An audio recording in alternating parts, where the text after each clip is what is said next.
Welcome to the channel. My name is Richard and I am the Bull Rider, and today I'm going to be showing you how to change out the wiper blades on pretty much any car ever made in the last 100 years or so.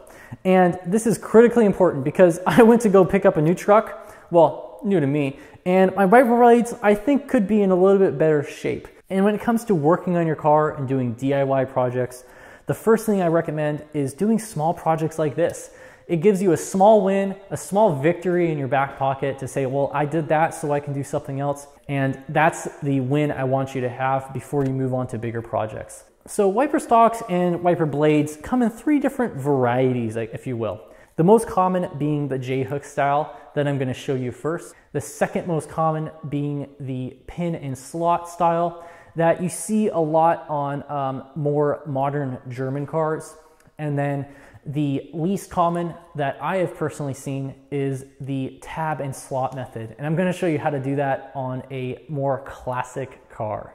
So it seems simple enough, right? You lift up the wiper blade and then you can tilt it at maybe a 45-degree angle like this. So this is what's called a Jhook style wiper blade.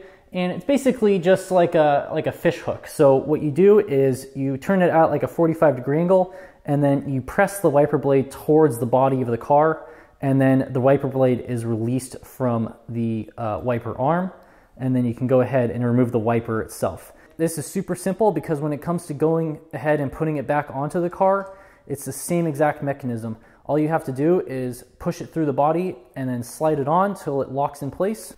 And once it's locked in place, you can go ahead and push it back down onto your windshield again. So you might notice that on some wipers, like if you get a new wiper, that there's a little bit of a cover plate that covers the mechanism underneath.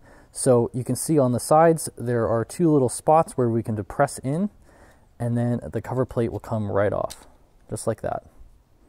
And then now that we have that loose, we can push the rod through here. So same thing as before, but instead of attaching it directly, we have to push it through that little cover plate first.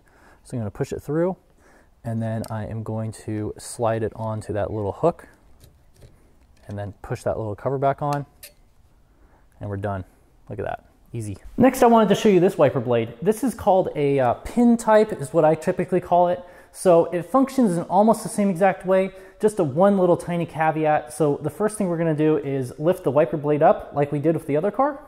So as opposed to it being a typical Jhook like we would see, there is a pin that runs through it. So the first thing we're going to do is, with the wiper stock raised, we're going to rotate the wiper blade 90 degrees just like that.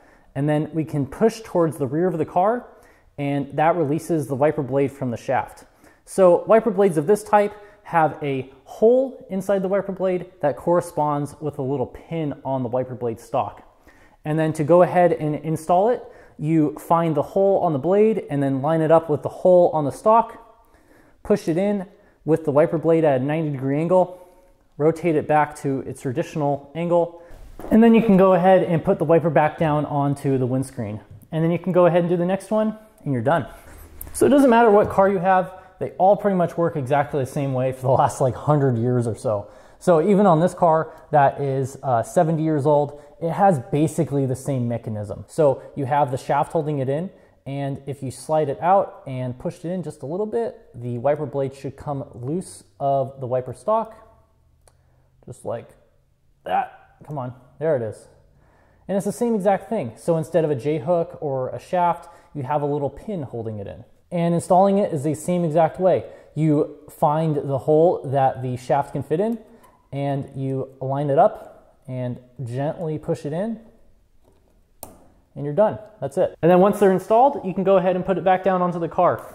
And the trick of cars of this pedigree, I would recommend just don't even bother getting stuck in the rain. Okay, these wipers do nothing, and honestly, I don't even know why they were installed in the first place. So the next question is, well, which wiper blades fit on my car in specific? And first of all, they come in different lengths depending on which car you have, and they all have different interface mechanisms like we saw. So the first thing I really can recommend is going on Amazon. They have the best prices, let's be honest here. And searching up with your vehicle in specific to determine how long the wiper blades are. And wiper blades are made to be universal nowadays. So it doesn't matter if you have a Jhook style or a pin style or a tab and slot style, they're all pretty much made to function all exactly the same. And they come with adapters in the kits that will let you switch out between a Jhook style adapter and a pin and slot style adapter. And with that, all you really need to know is how long the wiper blade needs to be. And I really can't recommend that you go with a no-name wiper blade, because I have done that before and they last maybe a month and they are looking like this after about month 3. So go with a good brand like Bosch. That's personally what I use, and they've lasted, in some cars, they've lasted like 6 years in a rainy environment. And I really can't recommend it enough. But there's other brands like Rain-X and Goodyear that make a very good wiper blade as well, and I highly recommend those as well. And if you like this video, please consider giving it a like, and until next time, thanks.